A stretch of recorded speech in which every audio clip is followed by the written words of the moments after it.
Sekarang kita naik poin yang keempat. Poin yang keempat yaitu lihat buku halaman pertama. Dalam halaman pertama terlihat kalimah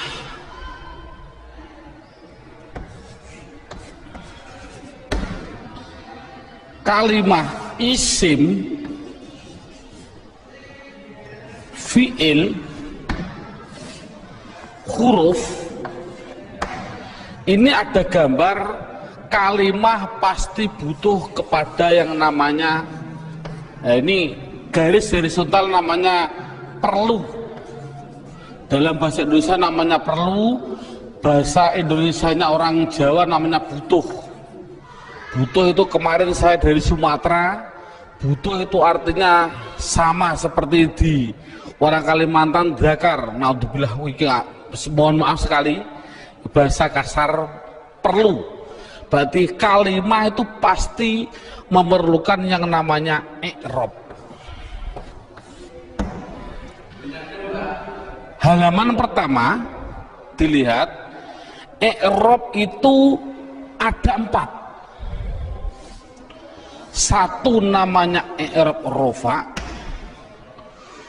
2 namanya i'rab nasab,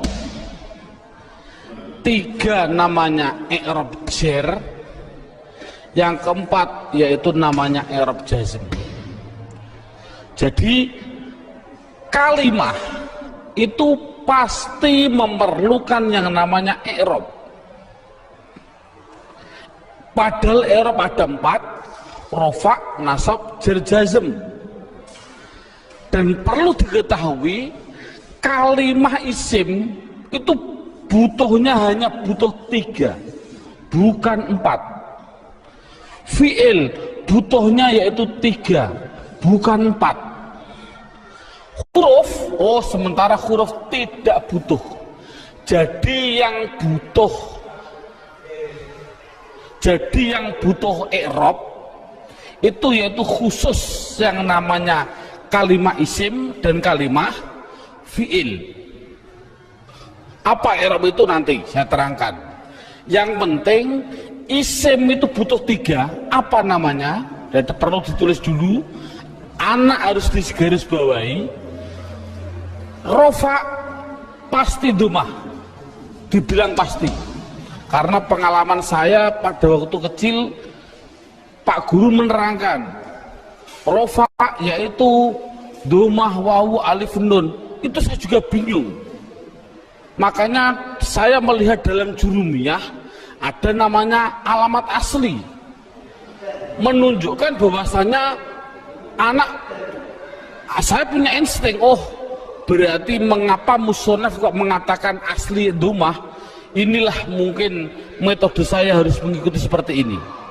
Jadi setiap anak pastikan yang namanya rofa pasti domah, yang namanya nasab pasti fathah, yang namanya jar pasti kasroh,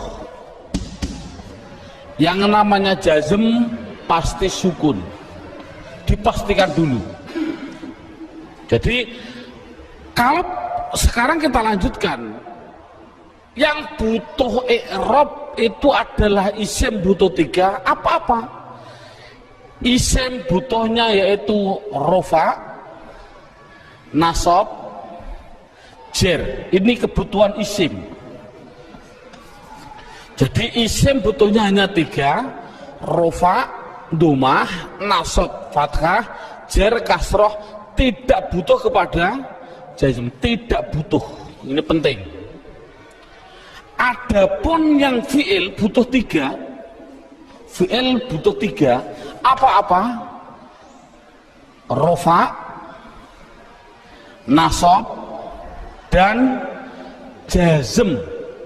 Tidak butuh kepada yang namanya jar. Ini anak harus tidak perlulah kita terlalu ngasih pertanyaan terbolak-balik. Contoh, isim i'rab apa yang khusus masuk pada fiil? i'rab apa yang tidak boleh masuk pada fi'il. Tidak perlulah, yang penting minimal pertama kali tolong ditekankan isim. Fi'il aja tidak penting, nanti dulu. Yang penting kalau bilang isim pasti punya namanya rafa' dhammah, nasab fathah, jar kasroh, itu isim dulu. Matangkan isim. Fi'il tidak perlu ditanya dulu. Jadi, sekarang pertanyaannya, apa sih yang dinamakan rafa' dhammah? Rafa' itu adalah i'rab. I'rab itu apa? I'rab adalah perubahan pada akhir kalimat atau kata, akhir kata atau kalimah dalam bahasa Arabnya tadi. Jadi kalau ada tulisan Arab, perubahan belakang itulah namanya i'rab. Contoh saya bilang, ada tulisan Arab min sim jim dal, belakangnya itu, kalau ini kan kata benda, ini kan orang tahu kata benda. Kalau benda berarti kalimah isim. Kalau isim harus dijawab, pasti butuh perubahan belakang. Kalau dia rofa ya pasti dun. Apa rofa itu nanti? Pasti dun. Kalau dia nasab berarti pasti dan. Kalau dia jar berarti din. Makanya saya tadi bilang, yang namanya i'rab, khususnya ini, i'rab itu sama dengan nahwu. Contohnya lafal ini, dun dan din, inilah belakang, ini namanya nahwu. Adapun depan ada tulisan mim sim jim dal, bacanya apa? Masjid. Mengapa kok dibaca masjid? Mbok dibaca misjid saja. Inilah perubahan depan, itu namanya sorof. Jadi nahwu sama sorof itu harus gandeng. Mengapa terjadi sekarang ini guru nahwu, guru sorof sudah berlainan, itu sudah jauh, akan bertemu juga sulit, karena satu kalimat membutuhkan dua hal, yang namanya nahwu dan sorof. Jadi perubahan depan itu namanya sorof, perubahan belakang adalah nahwu. Jadi kesimpulannya lagi, ada kesimpulan ini, tolong nanti anak-anak harus dipahami. Yang namanya isim, yang namanya, saya ini kesimpulan, isim pasti butuh dua hal belakangnya. Kalau ada al, kalau tidak ada al ya ditanwin. Itu prinsip. Jadi kalau ada tulisan Arab kok dia menunjukkan suatu isim, itu harus kasih tanwin kalau tidak ada alnya. Kalau ada alnya jangan ditanwin. Contoh, masjid ini kan tidak ada alnya, makanya saya balang dun dan din. Coba kalau saya kasih al masjid, coba rofanya bunyinya bagaimana? Al masjid itu jangan ditanwin karena ada al. Nasabnya bunyinya bagaimana? Al masjidah. Jernya bunyinya bagaimana? Al masjidi. Ini contoh. Dalam buku panduan saya, anak harus dites dengan contoh dua, yaitu dengan lafal basmalah dan takbir. Saya contohkan. Kita kasih contoh yang biasa dibaca oleh anak.